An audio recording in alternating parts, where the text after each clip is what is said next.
Federal pay decisions always bring some concern because annual pay raises are generally set by the president and Congress. There has been a lot of talk about a possible pay freeze in 2026, but President Trump has informed Congress of his plan to set a 1% pay increase for most civilian federal workers in 2026. In this video, we'll look at some of the effects of this proposal and compare it to previous years.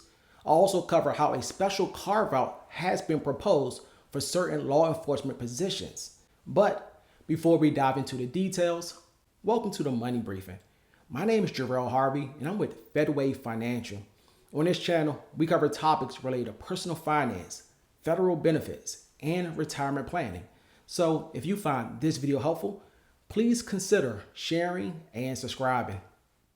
If you're a federal employee, the end of August is an important time, not just because the children are going back to school or because of the upcoming long Labor Day weekend, but the end of August is also when the sitting president usually issues their alternative pay plan letter. This letter outlines their proposed pay raise for active federal employees. The alternative pay plan lets the president suggest a pay raise that may be smaller or structured differently than what the standard pay formula recommends for similar jobs in the private sector. There are two parts to the annual pay raise that is proposed each year.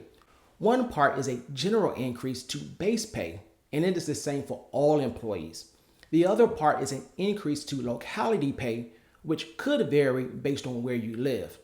In his official letter, President Trump said he plans to give most federal employees a 1% base pay raise, while locality pay increases will stay at 0. If approved, this will be the smallest annual raise since 2021, when federal raises also landed at 1%. It's important to mention that pay raises are not guaranteed, and the annual amount can be unpredictable. Pay raises are often influenced by politics. After the president proposes a pay increase to Congress, they can either approve their recommendation or Congress can override the president and make their own proposal.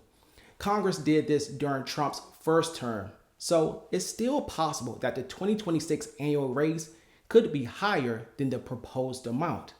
This chart shows the average annual pay raises over the last 10 years, dating back to 2016.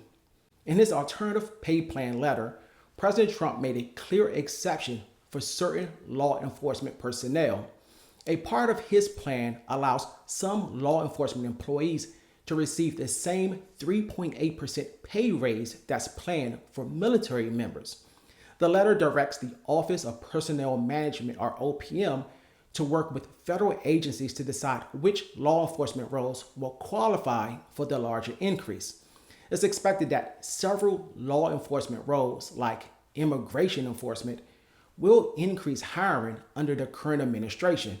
So the higher pay raise is seen as a tool to help recruit and retain personnel.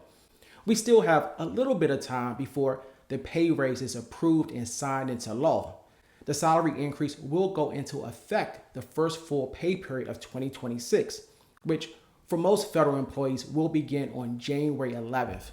At the end of the day, one is better than none, but the proposed 1% pay raise for 2026 will likely feel a bit underwhelming for many federal employees. If you received any value from this video, please click the like button. You can also subscribe to our channel to get more content like this. If you're interested in seeing how we help our clients at Fedway Financial get the most out of their money and federal benefits, please visit our website at www.fedwayfinancial.com, or you can click on the media link in this video's description. Thank you for watching. We'll see you on the next Money Briefing.